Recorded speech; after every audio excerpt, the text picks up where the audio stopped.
All right, well, welcome everyone, and good evening. Today is October 15th, 2024. I welcome you to our Section 1510 monthly meeting. We encourage you to join our LinkedIn group if you're not already a member, to be able to access events like this and other things that the section may be involved with. Anyway, so I'd like to introduce at this point. This is being recorded, as you know. You already heard that online. It'll be recorded, and the video will be uploaded to our YouTube channel within a few days, as well as a PDF of the slide presentation that you'll see tonight.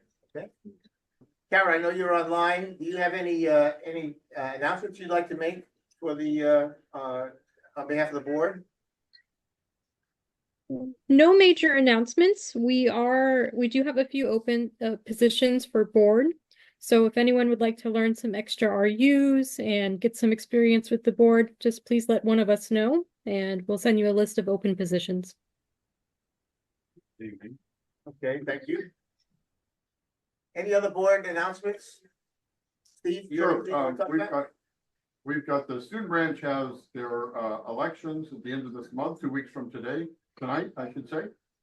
So we look forward to another robust group of, another robust group of students to lead us into next year. So, bounce forward. Okay, thank you. All right.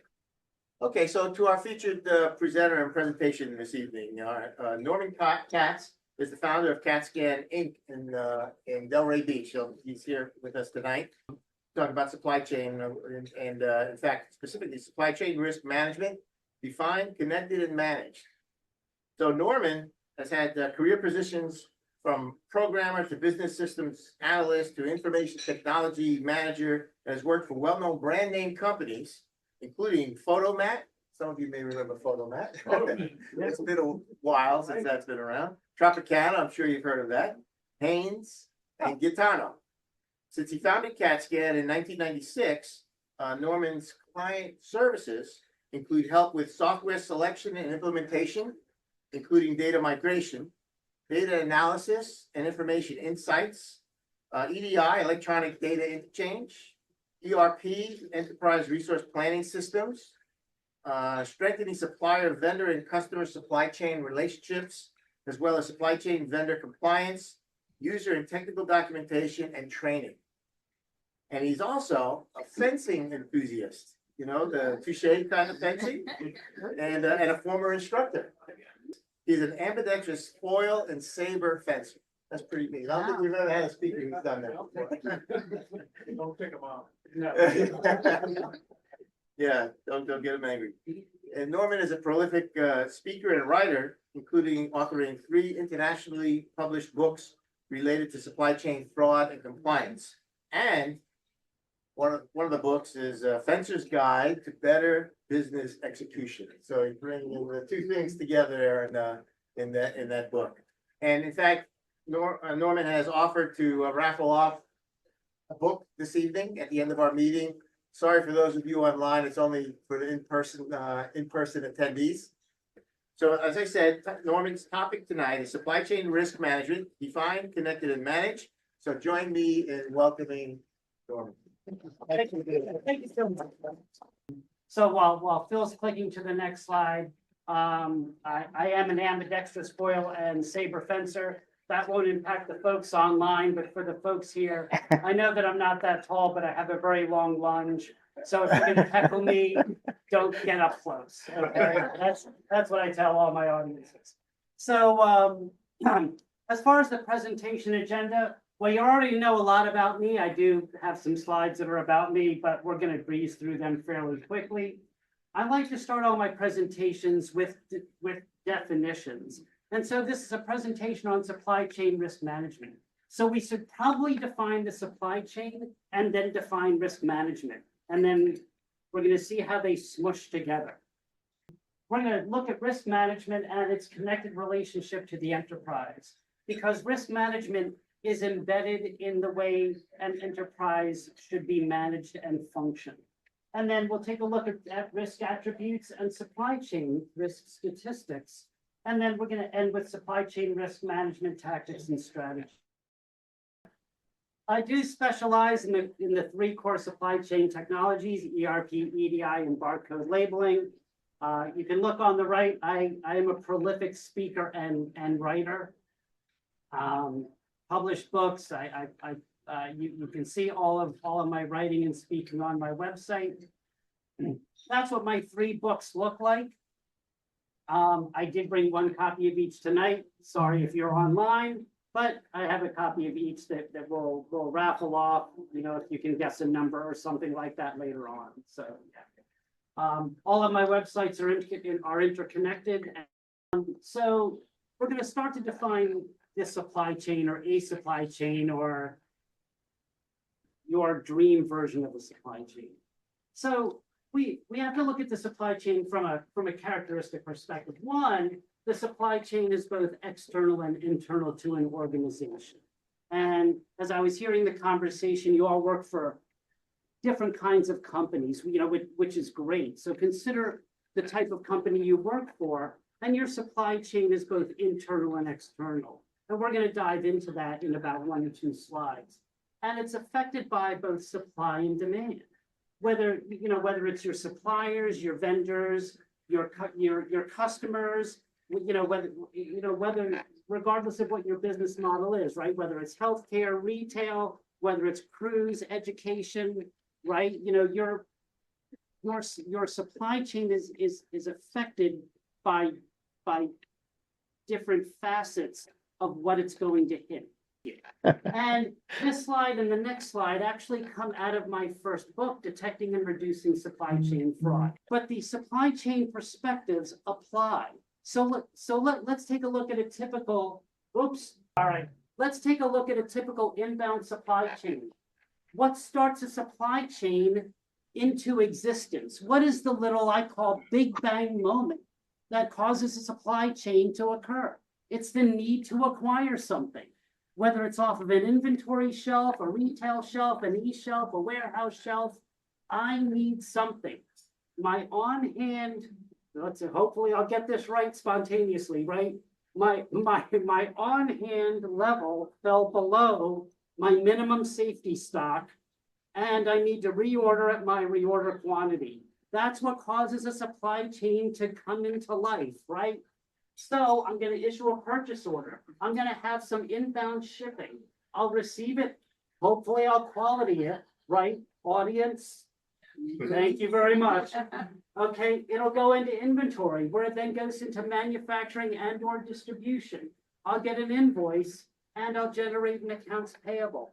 Notice how many of these activities were actually I internal rather than E external to my organization. So as I stated in my book, the excuse that I can't manage fraud is not really valid because most of my supply chain activities were internal.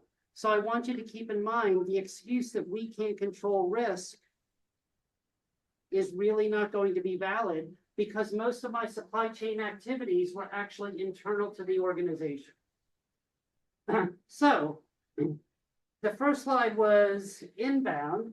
So, right? Yes, thank you. So assuming that I was like a customer buyer organization, what if I'm a supplier vendor organization? The customer's PO is my sales order.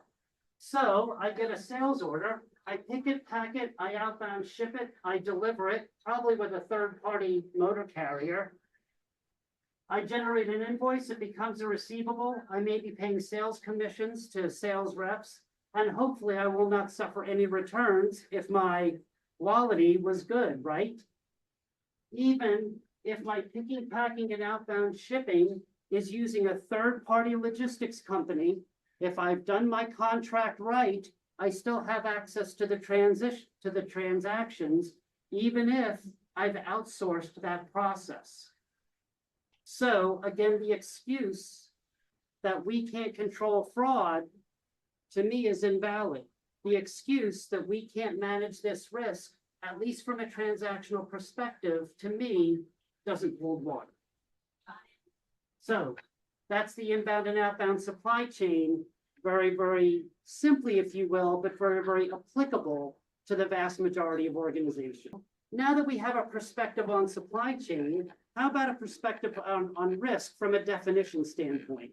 So I asked the almighty internet, oh, bow to the internet, right? And I thought, well, first of all, let's figure out where does risk fit within the enterprise. And risk fits within the enterprise in several different ways. From a good governance perspective, risk fits within the enterprise from an internal controls perspective, as defined by COSO, the Committee of Sponsoring Organizations. Risk fits within the enterprise from an IT perspective via COBIT, Control Objectives for Information and Related Technologies. Risk fits within the enterprise from a cybersecurity risk and information and security perspective, from a NIST perspective.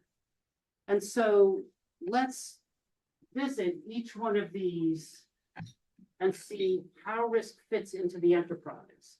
Because risk is not something that is just casually mentioned.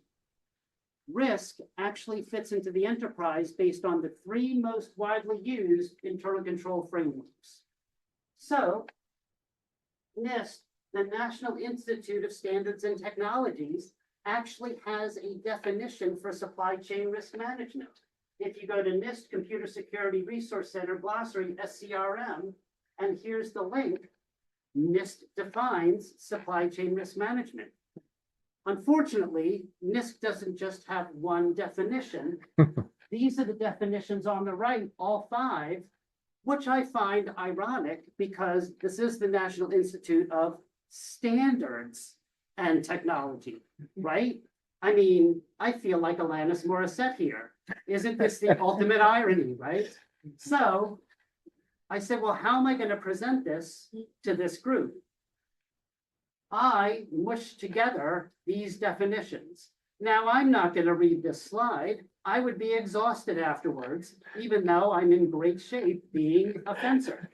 So what I did is I simply highlighted key points of my mushed together definition of supply chain risk management. First of all, it includes cyber, right? We can't just look at the supply chain from a physical perspective. This also is the perspective is distributed and global, local, regional, national, and global. We have to look at our supply chain here, there, and everywhere. We have to consider information and communication and products and services. Again, this is not about just the physical supply chain. It's about how we communicate transactions, data across the supply chain. We have to have mitigation strategies, a systematic process for managing risk. We have to develop risk response strategies. Hey, you know what? We might not be able to avoid risk or mitigate risk, so we have to be able to respond to risk. And we have to minimize the adverse impact of risk and attacks. So, again, there's a lot of words here on the slide, but there's some really good takeaways if we just kind of avoid a lot of the words that we don't need. If we take a look at COBIT, the information, which is focused on information and technology risk, COBIT, though, even as it's IT focused, recognizes that there are non-IT risks that are impactful.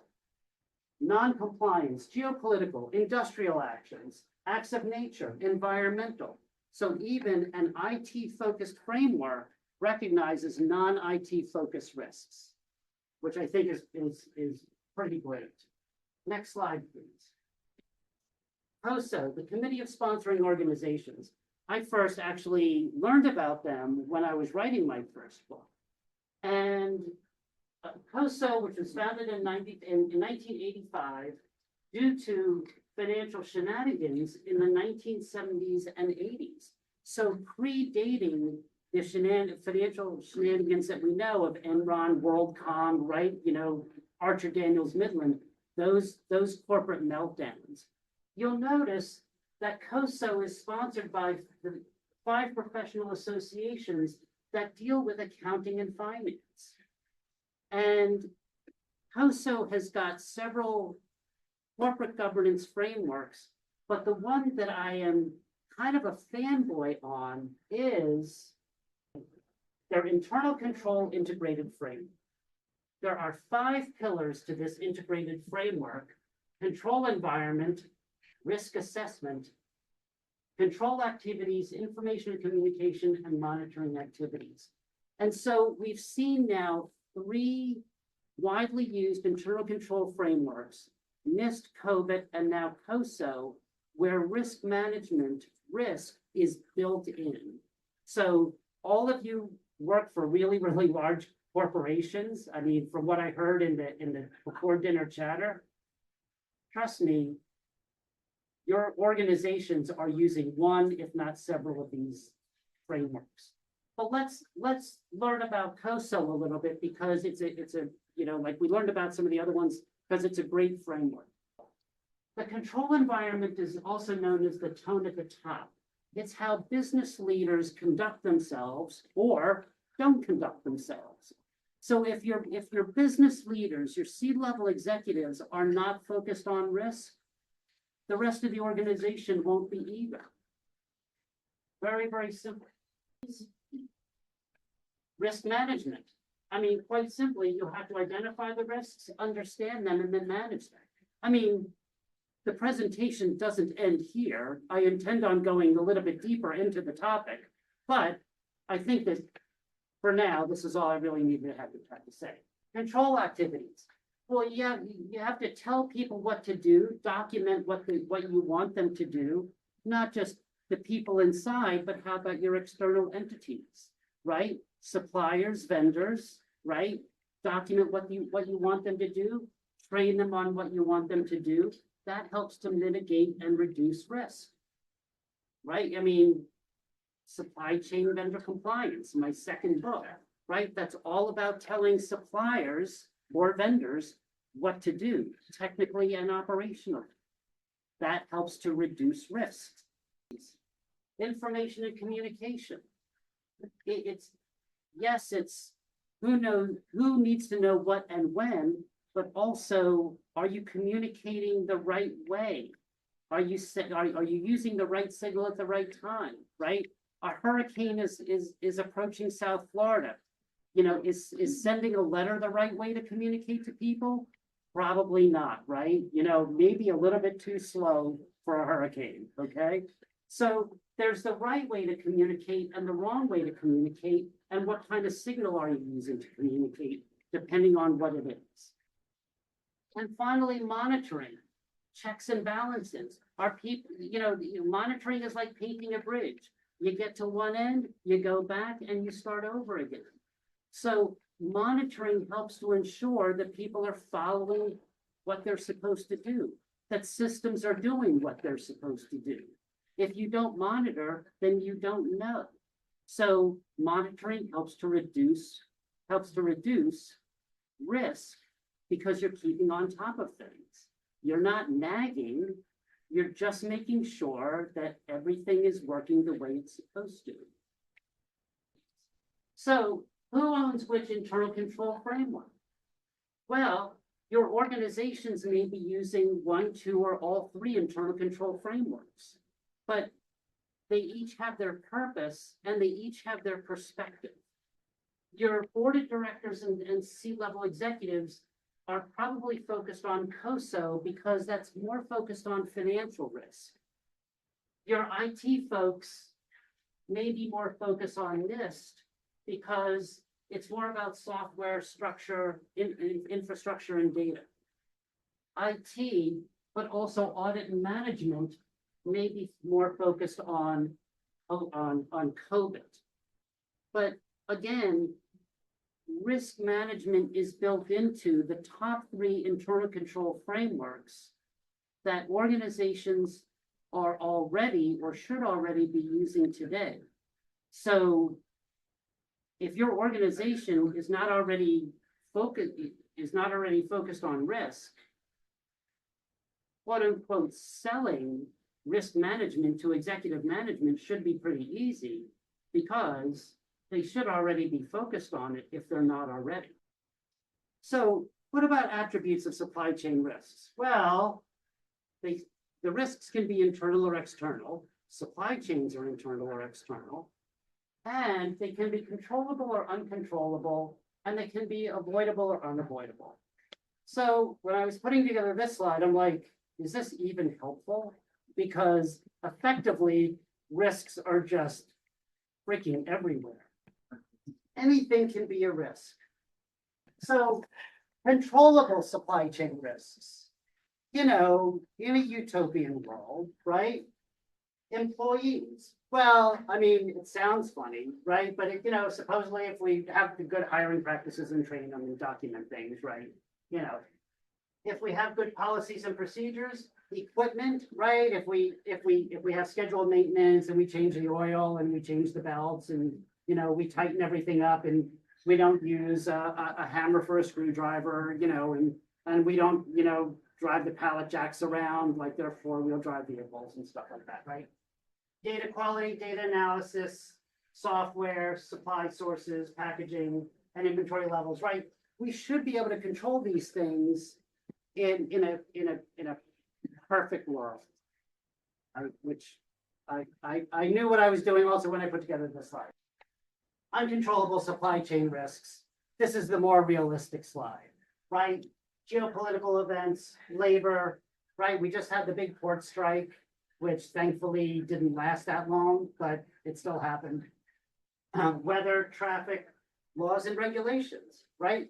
No matter who we vote for, we really don't have a lot of control over the laws and regulations that are going to be passed at the local, state, or national. We'd like to think that we can, that we can control our suppliers and vendors, but you know what? Do we really know what's going on there? No. So customers, data losses, utilities, cloud-based software systems, like Zoom. Oh, I shouldn't have said that. We just had that crowd Right, strike exactly. issue about 4 weeks ago. Well, right, yeah. So, and again, getting back to the suppliers and vendors, right? Even with all the audits, right? That companies will do, do you really know who their suppliers are, who their vendors are, and how reliable they are? How deep does it go, right? So, there's a lot of uncontrollable supply chain risks, and a lot of times, even with trust but verify, it still doesn't work. So, and then I thought, right, there's out of control supply chain risks. People, fraud, theft. So again, supplier and sub-supplier networks. There is a great website, that focuses on supply chains of, that have forced labor called knowthechain.org. So you might want to take a look at that, because consumers are focused now on buying retail products that have, good supply chains, retail products that don't use forced labor. And so, that's a very interesting website, right? Network protection, viruses, whether it's phishing, or hacking, software supported business processes, right? As much as we try, software oftentimes does not get implemented well and doesn't really support the business process. And just in general, software integrated systems and network uptime, no matter how much IT tries, sometimes it just doesn't work out well. Now that we've defined supply chain, we've defined supply chain risk, we've taken a look at risk attributes. Interesting, on the next few slides, interesting statistics about supply chain risk. And as we look at the next few slides, see if you can see any attributes that are shared across industries. So, perishable produce problems, contracts and contract terms, labor, foodborne illnesses and disease, weather, equipment failure, supply chain fraud and fragmentation, data interoperability, financing issues, tariffs, geopolitical risks, port facility interruptions, Well, we just experienced that. Recalls, product ownership transfer and partnership failures. And the source is down here, very, very recent, September 9th of this year. And common compliance issues in healthcare. Compliance with government regulations. Well, that sounded very similar to one of the issues that was, that was a problem with perishable products, right? HIPAA compliance, protecting patient privacy, quality reporting requirements, accreditation and certification, maintaining accreditation and certification, and navigating the various landscapes for this, right? Drug and medical device regulation, while maintaining compliance with requirements. So all this regulation, which is good in some ways, right? I mean, it benefits us as patients, I think, right? Also is a real burden to comply with, and actually can pose risks if it's contradictory, or if it in just trying to comply and make sure that the organization is meeting the standards. Anti-fraud and drug abuse laws and patient safety regulations. So here, these compliance issues have a lot to deal with complying with regulations and certifications. And that poses a risk to be, here. So in general, and this was a survey by Blue Yonder Software, July of 2024, top supply chain disruptions, delays, stall production, and regulatory challenges.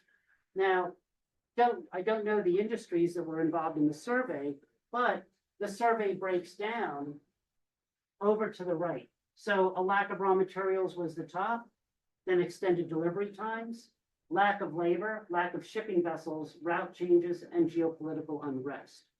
But number 3 here, and very, very close, right? 42, 42, 39, regulatory challenges. So realistically across could be, just industries in general. So, we saw from the prior 2 slides, regulatory challenges were a problem, and, still regulatory challenges just keep cropping up. Top pharmaceutical supply chain challenges, product damage or spoilage, lost or misplaced inventory, temperature excursions, and compliance issues, and inaccurate temperature and data reading. Some of those temperature problems could be sitting in the warehouse, some could be in transit as well. So I don't know how those necessarily play out, but I think some could be sitting in the warehouse, and I think some could be in transit. So WrestleLink is a software company that specializes in tracking supply chain risks globally. So they use a lot of different data points in order to analyze supply chain risk. Supply Chain Management Review is a magazine where I'm an editorial writer, have been for the last 1.5 years. But they're still a very, very good, they're a top supply chain magazine. So, but I just happened to see this particular newsletter from the editor, so I thought it was timely. So top 10 supply chain disruptions in the first and second quarter of this year. And again, we see some that just in general, we've seen from the other survey results, right? Labor interruptions, legal problems, right? Recalls, extreme weather, cyber attack, business sales, right? Leadership transition is a new one. So number 1, factory fires. Who would think? Well, right, exactly. Who would think, right? So, this may have been a one-off based on when the survey was done, and based on, incidents that may have occurred overseas, though. This was another survey by Supply Chain Management Review. I'm sorry, that was in Supply Chain Management Review. This is Massachusetts Institute of Technology, their Center for Transportation and Logistics. And this is the distribution of perceived risks. So market competition, Regulatory compliance keeps coming up, right? On most of the slides that we've seen, regulatory compliance, is consistently a problem. Does that include tariffs? I mean, is that a lot of tariff? Phil, I don't know if it includes, I would have to think yes. Yeah. Right, because tariffs are a regulation. Right. So I would think that it would include tariffs. I would think it would also, just be compliance in general with laws, right? So performance is a supply chain risk, right? So, I mean, if you have suppliers or vendors that are underperforming or not performing, that's a risk. Product quality, back orders, late shipments, incorrect transactions, late transactions, bad barcodes or RFID tags. So supply chain performance is in and of itself a risk, right, in all seriousness, right? If you have a supplier or a vendor that is underperforming, that's a problem. And your supply chain performance analysis, if you're on top of things, should be telling you, gee, this supplier or vendor is a problem. And at what point do you act upon that? Not before it's too late, because if they're the sole source, you at some point you've got to have the uncomfortable conversation. Either supplier, vendor, what's the problem? Or we need to find a backup or a replacement. Data and systems, can be supply chain risks. If you have siloed data, redundant data, lagging data, these are risks in and of themselves, because you've got, potentially incomplete data analysis, confusion about the source of data. And I've been in meetings where people have said, well, I've got this report, and I've got this report, but they don't match. And then they're like, well, when did you run your report? When did you run your report? Okay, well, everybody, we've got to get on the same page here, right? Because your analysis is different based on when you run the report. And that's when, and your decisions are going to be different, right? Lagging data, right? So, COSO, information and communication, who needs to know what and when? If it's too late, it may really be too late. How about non-standard data, right? Due to outdated procedures or no training or lacks business logic. If you have disconnected systems, it might result in missing data. Well, we couldn't get the data from that system over there because it's disconnected. Well, that system over there might have some really important data that we need for our analysis. Disenfranchised systems when software data does not support the business operations. And so, you might have somebody keeping data in an Excel spreadsheet. Well, that's no good. That's a risk in and of itself too. And legacy systems, when the systems just aren't supporting the enterprise. Software as a supply chain risk. So, the way things were before, sometimes I'm like, yeah, that was good for certain things, but usually in the software world, that's maybe not as applicable. On-premise versus cloud, on-premise probably had more risk because the enterprise was responsible for the servers, for the lines, for the connectivity, right? In the cloud, probably better. Look, I'm a software person. Part of what I do, right? I help clients select and implement software. I grew up as a programmer. The first thing I do on these kind of projects is I drive out customizations, right? If you've got to customize your software, you pick the wrong software.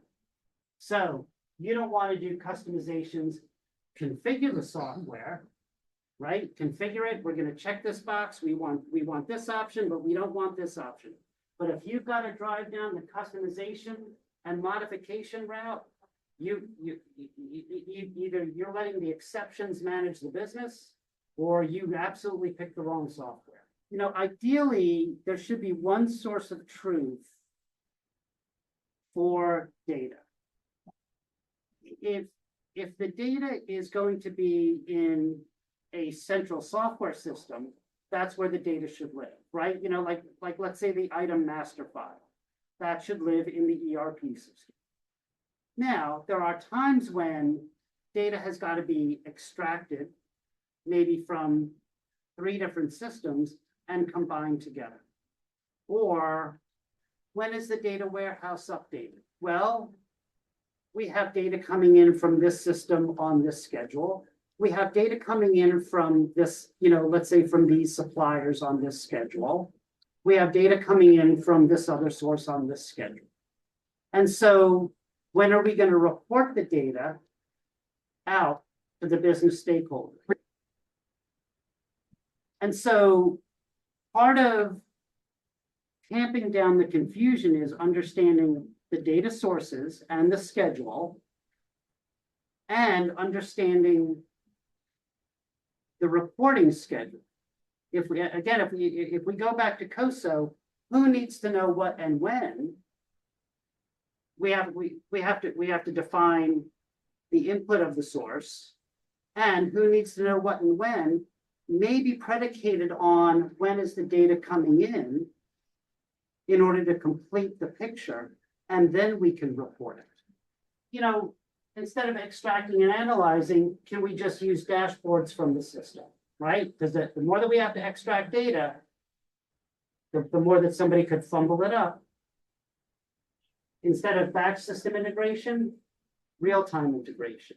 And instead of non-standard file formats, the more that you can use a standard file format, whether it's EDI or some company's schema, the better off you are.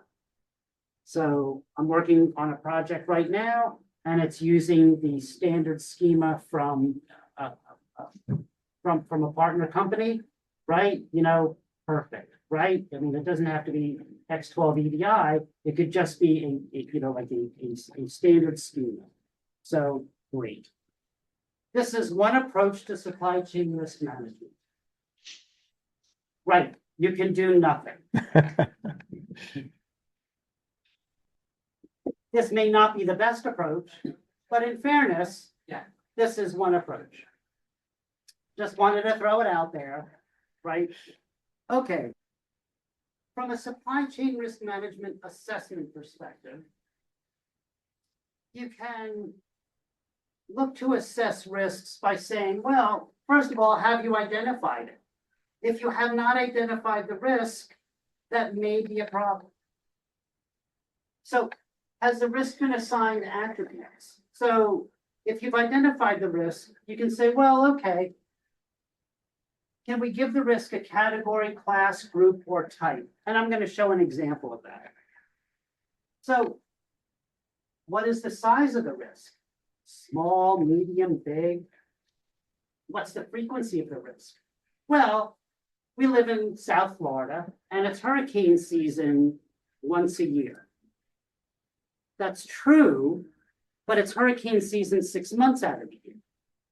So 50% of the year is hurricane season, right? So you've got to put it into perspective a little bit. What is the longevity of the risk? So the frequency would be once a year, but it's really 6 months out of the year. Have you prioritized the risk, right? So it's a low priority, medium priority, high priority. And what is the impact of the risk should it occur? I think I'm a big proponent of divide and conquer. And just like you would do for customers, items, right? Suppliers, vendors, in your software systems and in your data, you assign attributes. So to risk, if you can assign attributes and start to qualify your risks, you're going to be much better off in understanding them and then understanding how to deal with them. So, for example, again, dividing and conquering. What's the size of your risk? The category, right? For example, internal or external. I think that that's really important to know, right? Because we have to understand with each risk, how do we deal with each risk that we've identified? Is it inside the company? Is it outside the company? Right? What kind of class is the risk? It's a natural disaster. It's an equipment. It's a software system. So can we group it, right? Because when the risk occurs, who do you contact to deal with it? What is your team that is going to deal with each specific risk? Well, if, to me, if you don't go through this process of identifying attributes to the risk, how are you going to know where to direct the risk response? Who to contact, how to deal with it, right? It's, what the potential impact is going to be. So I think that you really have to go through this type of an exercise. We can go through a little scenario that we're all familiar with, right? Scenario number 1, 5 days of heavy thunderstorms, or scenario number 2, 1 day of a Category 1 hurricane. Right? What is the potential, impact and difference? Well, right, we could have heavy flooding versus wind damage and debris. So how would that impact South Florida? Right? There is a potential different impact to that. So supply chain risk management options. Can the risk be avoided? Can you just avoid the risk? Can you get out of the way? Can the risk be mitigated or reduced? Well, we know that we're going to take the risk, but somehow can we reduce the impact of the risk so it doesn't hurt that much? Can we wear extra padding or something like that, right? Can you terminate the risk before it happens? Well, the risk is still going to, so the risk is coming, but, can we somehow knock it down so it never happens, right? That would be almost as good as that. Can the risk be tolerated? Pun intended, can we weather the storm? Right? Can you get a backup generator? Can you get 8 months of, dehydrated food, mattresses, right? Can you, do you have a Cat 5 building? Can you weather the storm? Can you share the risk? Like with somebody else, like a supply chain partner, and go, well, we're going to keep 50% inventory. You guys keep 50% inventory. And that way, in case we really need the inventory, and can you transfer the risk? Well, to me, that's a risky proposition in and of itself, right? Because it's kind of like saying, we don't want the responsibility. You can have the responsibility. I'm just going to close my eyes to it. And then if the poop hits the air movement device, I know that I was being recorded. It's okay. Then I have to deal with the risk, but I've transferred the risk, but the risk is still there. And maybe to somebody, to an entity who was less reliable than I was. Well, that's no good. So you have to be very careful about transferring the risk because you still ultimately have responsibility. So I think that one good tactic is visibility. I think that visibility breeds, as I said, transparency. I think that visibility is the precursor of quality. I didn't put that on the slide just to suck up to this group. Yeah, I absolutely do believe it. So, and I think that whether it's data, transactions, raw material components, finished goods, labor, ingredients, right? I think the more visibility you have, the more that it's going to reveal if there's anything potentially bad going. And so I think that if you can drive into the visibility of things, if you can drive into the traceability, and you know what's going on each step of the way, you're going to uncover, reveal whatever is going to be a risk, and then you can deal with it. So where does supply chain risk management belong in the enterprise? Well, it belongs all over the place. It's a shared responsibility. Executive management, vendor compliance, IT, HR, operations, quality supply chain, and supplier procurement and purchasing. It doesn't just belong in one area.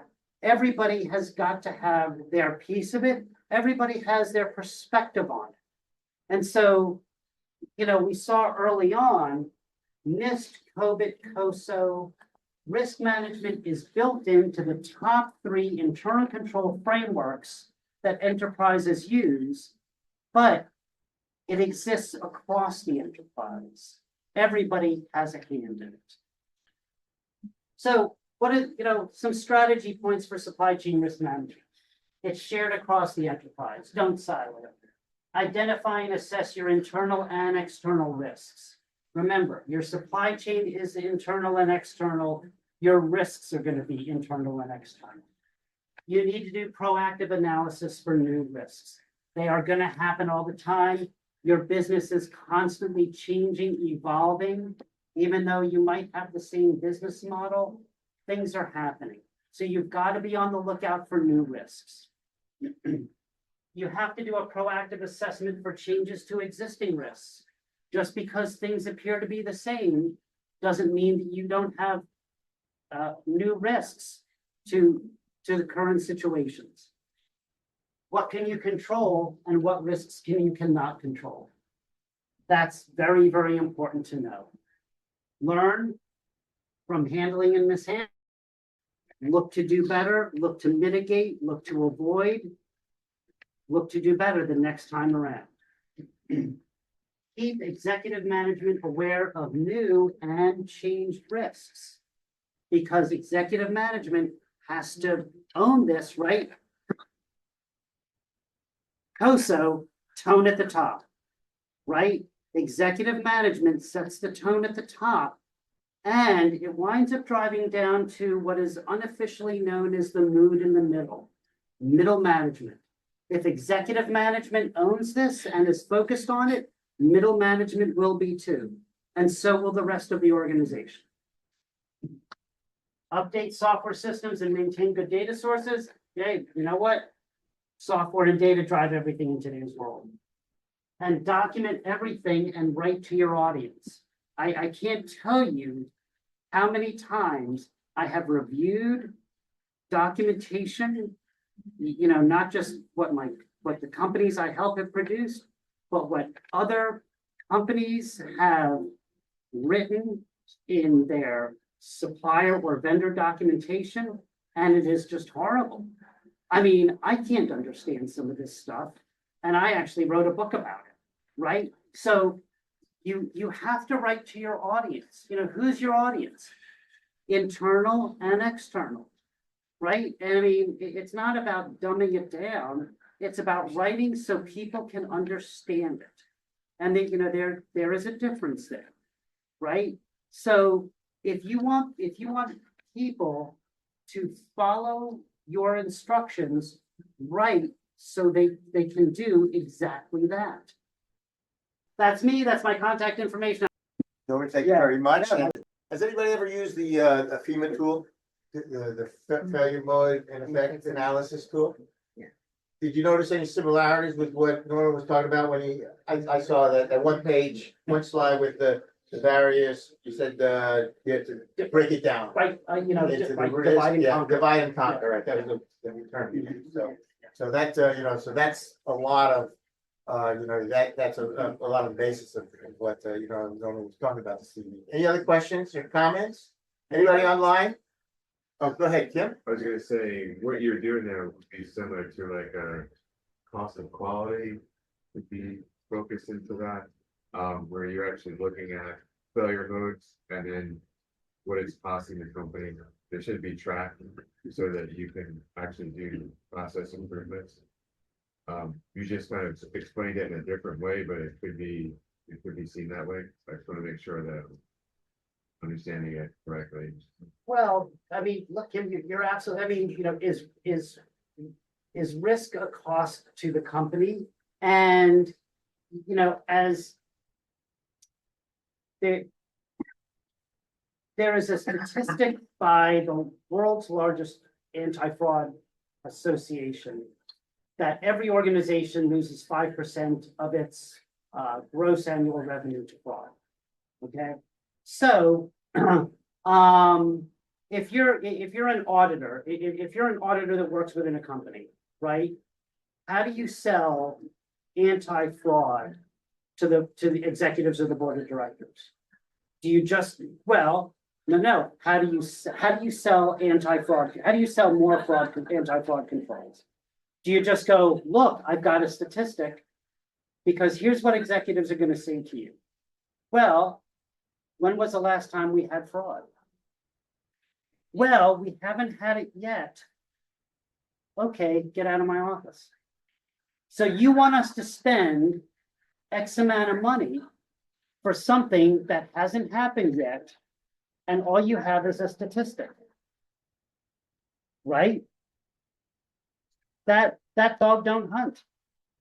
Right? And so part of the conundrum is, right, if the risk hasn't happened, how do you convince the board of directors and executives to spend money shoring up against a risk that, hasn't happened? I think that selling risk management for some risks, is easier because everybody knows that South Florida is going to get hit by bad weather, right? So, and I think that quantifying certain risks is easier because you can use data, right? If I've got an underperforming supplier or vendor, I can show that with data, right? And that's a risk. If I've got, because there's a knock-on effect on my supply chain, right? Production goes down, distribution goes down, I can't fill orders, right? That's lost sales. So I can show directly with quantifiable numbers, right? That a bad supplier or vendor is a risk to my supply chain, right? Theft, I might need cameras, I might need a better gate, right? I might need something, right? Why do companies do background checks, right? It's a risk preventative measure, even though most background checks are quite frankly BS, right? Look, for $29, how much of a background are they really checking? I can tell you not much, okay? So, but, so some of this stuff is to make you feel good, and it's a balance, right? If we do a $29 background check or a $40 background check on an employee, we're gonna catch most of it, but on an executive, we're gonna do a $500 background check, right? And so you scale your risk prevention measure based on the risk itself, right? And so you have to make this sellable to executive management beyond just saying, look, you know what, here's a statistic. You guys have to do this. And because they're gonna go, it's never happened before, right? And so I think I think that and you better make sure your data is great, right? Because data itself is a risk. So if your data is not good, then you're gonna have egg on your face. Norman? Yeah. Thank you very Yeah. much.